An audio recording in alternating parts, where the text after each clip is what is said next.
네, 경제 현장 오늘 이슈 체크로 이어갑니다. 미 연준이 오늘 FOMC에서 기준금리를 7회 연속 동결했죠.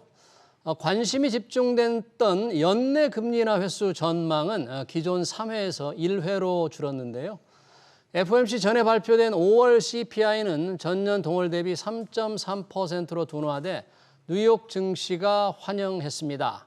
FOMC 결과가 시장에 어떤 신호를 보낸 건지 김광석 한국경제산업연구원 경제연구실장 모시고 자세한 얘기 들어보겠습니다. 실장님 어서 오십시오. 네, 안녕하십니까? 네, 자 연준 많은 투자자들이 관심을 가졌는데 예상대로 금리는 동결을 했고 결국은 이제 올해 금리를 몇 차례 내릴 것인가 자, 입장이 좀 바뀐 거죠? 어떻게 바뀌었어요? 네, 그렇습니다. 지난 5월 FOMC 회의가 있었고 그리고 이번 FOMC 회의 간에 어떤 차이가 있었나? 그러니까 지난 5월 혹은 점도표 기준으로는 이제 3월이죠. 3월에 나왔던 그 점도표에서는 3회 금리 인하할 것이다 라는 그 점도표의 사인이 있었고요.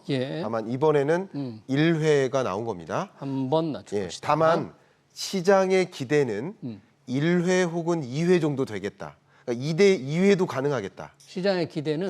기대는. 점도표. 이미 3회는 좀 포기한 상태였고요. 3회는 어렵지만 그래도 1회 혹은 2회 정도는 가능하지 않겠는가. 그럼 이제 평균적으로 보면 시장의 기대는 1.5회였던 거예요. 근데 1.5회를 밑도는 시장의 기대가 꺾였기 때문에 오늘 그것이 부정적으로 주식시장에 작용한 것이다라고 볼 수 있겠습니다. 부정적으로 작용을 했다. 왜 이런 표현을 했냐면요. 이 부분은 추가적으로 설명을 드려야 될 것 같은데 어젯밤 9시 반에 미국 CPI 물가가 발표됐습니다. 그래요. 자료를 한번 보여드릴게요. 5월 미국의 소비자 물가 상승률이 발표됐는데 그렇습니다. 전년 동월 대비 한번 그래프를 봐가면서 얘기하시죠. 이 물가 상승률이 지금 5월 기준으로 3.3%가 발표됐는데 최근 3.5, 3.4에 이어서 하락하는 추세가 발표됐고요. 시장의 기대치가 3.3이었는데 기대에 또 부합하고요. 더 중요한 것은 이 빨간색입니다. 근원 PC, 근원 물가 상승률이 3.8, 3.6, 3.4 많이 굉장히 떨어졌네요. 그렇죠. 빠른 속도로 디스인플레이션 현상이 나타나고 있는 거예요. 이때 시장에선 굉장한 기대를 가졌었습니다. CPI. 어젯밤 9시 반에 이 데이터가 발표되면서 시장이 폭발적으로 반응을 했었습니다. 그래서 밥이 잘 익겠다라고 기대를 했던 거예요. 근데 3시에 FOMC 결과가 발표됐는데 거기에 가만히 있었으면 잘 익었는데 FOMC 결과가 다소 찬물을 뿌린 거죠.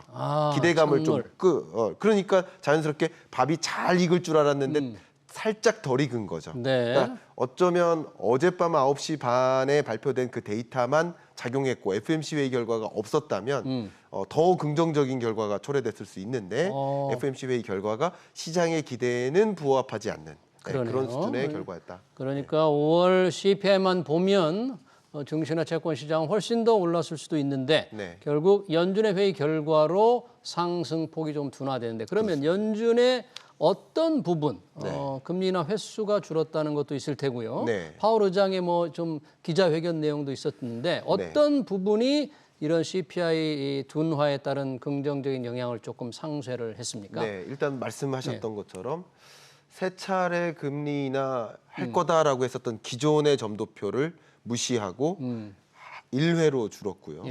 시장의 기대가 1.5회라고 가정한다면 어쨌든 기대에는 부합하지 않으니까 역시 만족하지 못한 만약에 2회다라고 발표가 됐다. 점도표상 2회 금리 인하 가능하다라고 발표했다면 시장의 기대를 충족하는 거죠. 그러니까 그 기대를 충족하지 못하는 발표였으니까 시장이 다소 실망세로 바뀐 거라고 혼조세인 거죠. 이런 흐름이라고 좀 볼 수 있겠고요. 또 이 6월 FOMC 회의에서는 향후 미국 경제가 어떻게 흘러갈 건지에 대한 페드가 보는 전망치가 같이 발표됐는데 미국의 경제 성장률이 어떻게 나왔어요? 그렇죠. 경제 성장률에는 조정이 없었습니다. 그러니까 종전하고 똑같아요. 근데 뭐냐면 물가 상승률 전망치가 상향 조정된 거예요. 그만큼 물가가 생각보다 더디게 잡힌다라는 이 페드 위원들의 의사결정이 반영된 결과이기 때문에 물가는 잘 안 잡히니 당장 금리 인하 어렵다라는 것이고 기자회견 중에서도 그런 뉘앙스의 발언들이 많이 발표된 거라고 볼 수 있겠습니다. 그러니까 경제 성장률은 전망치가 올해 2.1%로 같았지만 물가 상승률이 조금 더 상승률을 올렸다. 그렇습니다. 그러니까 결국 물가가 잘 잡히지 않는다. 네. 조금씩 떨어지고는 있는데 좀처럼 자기 원하는 수준 2%대로 들어오기가 참 어렵구나. 이거를 확인시켜 준 거네요. 예, 그렇게. 그러면 올해 금리 인하 횟수는 지난 3월 점도표에 비해서 1회로 줄었는데 네. 내년은 좀 늘었다면서요, 예. 금리 인하 횟수가. 현재로서는 예. 금리 인하 횟수가 올해는 말씀하신 대로 예. 3회에서 1회로 줄었지만 네. 내년 금리 인하 횟수에 대해서는 예. 물론 내년 전망에 대해서 뭐 얼마나 좀 무게를 둘 필요가 있을지는 모르겠으나 예. 기존의 경우에는 3회 인하할 것이다. 그러니까 네. 24년에 3회, 25년에 3회. 네. 이게 기존의 점도표입니다. 3월에 점도표였는데. 예. 근데 이번 점도표 상에서는 3회가 아니라 4회. 내년에 예, 그런 4회. 거죠. 그러니까 올해는 금리 인하 시점을 좀 더디게 가져가지만 내년에는 조금 더 적극적으로 금리 인하를 하겠다라는 뉘앙스가 발표된 것이기 때문에 예. 물론 그게 무게중심을 두지는 않을 거예요. 그 부분에 대해서는. 왜냐하면 내년이니까 얼마든지 이게 변동할 수 있기 때문에 예. 그러나 어쨌든 이 부분은 긍정적인 사인이니까 조금 더 적극적으로 완화의 시대를 향해 나아가겠다라는 방향성을 발표한 것이니까 예. 이 부분은 그래도 긍정적으로 해석했을 수 있다고 생각합니다. 뭐 이제 올해 연내 금리 인하 안 할 수도 있다. 네. 뭐 이런 월시저널에서 그런 보도를 했다는데 이제 그런 가능성도 뭐 얘기가 되나요? 그거는 배제할 수 없다고 봅니다. 왜냐하면 이번에 발표된 성명서 저도 3시에 딱 일어나가지고 그 성명서 바로 받아가지고 확인했는데 예. 지난 5월 FOMC 회의 때의 성명서와 네. 이번 6월 FOMC 회의의 성명서를 비교해 보니까 예. 그 FOMC 위원들의 물가에 대한 인식이 굉장히 중요해요. 그러니까 우리의 인식도 중요하고 네. 뭐 혹은 미국 국민들의 인식도 중요할지 모르지만 가장 중요한 건 금리를 결정하는 건 FOMC 위원들이니까. 그렇죠. 위원들이 미국 물가를 어떻게 바라보고 있는가가 굉장히 중요한데 네. 어떻게 표현했냐면 지난 5월 달에는 lack of라는 표현을 썼어요. 예. 그 문구가 뭐냐면 물가 안정화라는 그 진전이 거의 없다. 부족하다. 진전이 부족하다. 물가 안정의 진전이 별로 없다라는 네. 식으로 lack of라는 표현을 썼는데 이번에는 lack of라는 표현이 빠지고 progressive. 그러니까 상당히 진전이 있다. 물가 안정화의 진전이 보여지고 있다. 그럼 앞으로 물가의 안정화의 흐름이 더 야기된다면 목표했던 2% 수준, 약 2.34% 수준에 부합하는 물가의 흐름으로 간다면 금리 인하 할 수 있다라는 뉘앙스죠. 예. 다만 방금 앵커님께서 질문 주신 것처럼 그런 경로로 가지 않고 만약에 뭐 중동 전쟁이 확전돼서 예. 국제 유가가 다시 급등해서 만약에 2차 인플레이션이 야기된다. 네. 그러면 당연히 금리 인하는 없는 곳으로 더 지연될 수도 있겠죠. 그러나 현재로서는 그런 가정을 전제로 할 수는 없기 때문에 지금의 흐름대로 물가를 전망한다면 예. 연내에 그래도 한 차례의 금리 인하는 기대해 볼 수 있지 않을까 생각합니다. 그게 9월 정도로 지금 의견이 모아지는 거죠? 한 차례 낮춰진다면? 네, 지금은 이제 와서 시장의 기대와 사실 저의 진단이 좀 일치하는 상황입니다. 그래요? 아마 제가 이 자리에 나와서도 22년 연내에, 22년도에 예. 연내 금리 인하 없습니다라고 말씀을 여러 차례 드렸었고 23년에 출연해서도 계속 23년 연내에는 금리 인하가 불가능하다. 네. 왜냐하면 물가 잡기 위해 금리 인상한 건데 물가가 안 잡혔는데 어떻게 금리 인하를 합니까?라는 답변을 드려왔어요. 예. 근데 지금의 경로에서는 근원 PC 물가 상승률을 기준으로 했을 때 데이터를 한번 보면서 같이 말씀드리겠습니다. 근원 PC 물가 네. 한번 볼까요? 연준이 타겟으로 하는 물가 안정의 기준은 예. 근원 물가입니다. PCE 기준. 근원 개인 소비 지출 물가를 그렇습니다. 보고 여기서 나왔네요. 보시면 빨간색입니다. 네. 이 빨간색 그래프가 2.8%까지 와 있는데 예. 그러면 이번 달 말일 마지막 금요일 날 또 발표가 돼요. 5월 PCE가. 예. 그게 2.8%보다는 내려올 거라는 기대를 갖게 된 거예요. 왜냐하면 CPI가 많이 떨어졌으니까 선행지표격이거든요. 근데 제가 지금 말씀드리는 것은 네. 이 값이 2.8%가 언제쯤 2.34%를 도래할까? 예. 그 지점의 컨빅션, 예. FOMC 위원들은 물가 안정화되고 있다라는 확신을 가지고 이제 금리 인하 수순을 가져갈 수 있다라는 표현이라고 볼 수 있겠습니다. 네. 그렇기 때문에 이 물가 전망이 중요하고 근원 PCE 물가 전망이 중요한데 네. 저의 전망대로라고 한다면 7월 물가 상승률이 7월. 7월 근원 PCE 물가 상승률이 예. 2.34%에 도래되지 않을까 이렇게 전망하고 있고요. 네. 그러면 그 7월 물가는 언제 발표될까? 8월 말에 발표됩니다. 8월 말. 그럼 그 데이터를 보고 FOMC 회의가 그 이후에 있으니까 당연히 9월 FOMC 회의 때 네. 8월에 발표된 7월 PCE 물가 상승률이 목표하는 수준에 거의 부합하구나라고 인정하고 금리 인하를 단행할 수 있겠구나. 이렇게 저는 시나리오를 가지고 있고 그런 예상을 하고 있다. 시장도 그렇게 지금 받아들이고 있습니다. 그러니까 9월 금리 인하 가능성은 결국 7월 PCE 그게 8월에 발표되니까 그걸 확인하면서 연준이 9월에 첫 금리 인하를 단행할 거다. 네. 김광석 실장님 그렇게 예상을 해주셨고요. 자, 연준이 이제 금리 인하 만약에 그렇게 된다면 이미 ECB 유럽 중앙은행은 금리를 낮췄잖아요. 그렇습니다. 기준금리를 뭐 선진 7개국 중에서도 캐나다도 낮췄죠. 그렇습니다. ECB도 낮추고 이제 연준도 지금 이제 금리 인하 시점이 다가오는데 우리 한국은행은 연준이 금리를 낮춰야만 결국은 금리 인하에 동참하게 되나요? 네, 현재로서는 가능성을 본다면 방금 말씀하신 그 부분에 대한 가능성, 무게가 좀 더 실린다라고 의견을 드리겠습니다. 자, 한번 설명드리면 말씀하신 이제 G7 국가가 있습니다. 그러니까 G7 국가도 있고 기축통화국이 있어요. 그러니까 달러도 기축통화지만 달러 인덱스라는 지표가 있잖아요. 그 달러 인덱스는 결국 달러화와 나머지 기축통화국들의 교환 비율이에요. 통화 간에.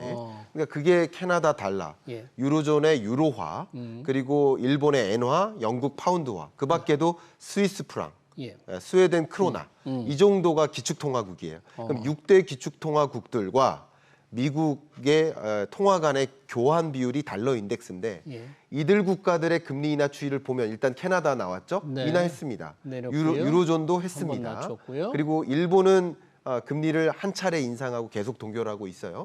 영국은 금리 인하를 가능할 것이다라고 좀 보고 있고 현재는 동결이지만 금리 인하 가능할 것이라고 현재 보고 있습니다. 그러니까 이런 것들이 그 밖에도 스위스, 스웨덴 다 금리 인하를 선제적으로 했습니다.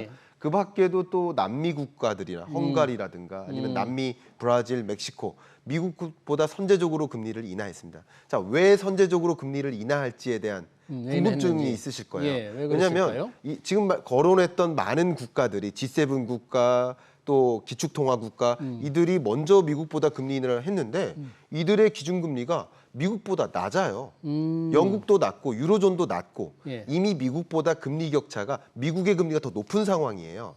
금리 격차가 있음에도 불구하고 선제적으로 금리 인하했다는 것은 금리 격차가 미국과 더 벌어짐에 따라 나타날 부정적 효과가 있겠죠. 그러겠죠. 그 부정적 효과보다 선제적으로 금리 인하를 안 했을 때 나타날 부정적 효과가 더 클 수 있다라고 진단한 거예요. 예를 들면 지금 금리를 인하 안 했다가는 우리 유로존이 다시 디플레이션에 처할 수 있어. 그런 우려도 있거든요. 2% 밑으로 떨어지면 다시 헤어나올 수 없는 디플레이션 상황, 저성장 고착화에 놓일 수 있습니다. 그런 우려라든가 그 밖에 여러 너무나 높은 고금리를 오랫동안 지속했을 때 자국 경제가 더 경기 침체가 심해질 수 있고요. 또 강달락이 뭐 여러 가지 것들을 고려해서 금리를 결정한 것인데 결론적으로 말씀드리면 금리 격차에 따른 금리 격차가 벌어지는 것을 우려하기보다는 나머지 자국적인 상황을 더 많이 고려한 것이다. 우리나라는 그러면 우리도 지금 미국과 금리가 2%포인트 격차가 나잖아요. 먼저 내리면 격차가 커지면서 우리 원화 가치가 더 떨어질 수 있고 또 수입 물가가 오를 수 있는 그런 부작용이 있지만 말씀하신 대로 계속 이렇게 유지하다 보면 우리 내수 불안, 경기 위축 이거 계속 갈 수 있잖아요. 그러니까 우리도 굳이 연준 뒤에 이렇게 기다려야만 금리 인하를 시점을 늦춰야만 하는지 아까 다른 나라처럼 좀 먼저 할 수는 없어요? 네, 제가 그 부분 답변 드리겠습니다. 현재 우리나라의 물가 상승률을 보면 아직 목표하는 수준까지는 안 왔습니다. 역시 우리나라의 소비자 물가 상승률이 매월 초에 발표가 되지만 이 값이 2.34%, 2.5 언더를 찍을 때 목표하는 수준에 거의 부합한다 하는 지점이 오는 거예요. 그런 지점과 나머지 조건이 맞물린다면 그러면 우리도 선제적으로 금리 인하를 할 수 있는 상황이라고 생각합니다.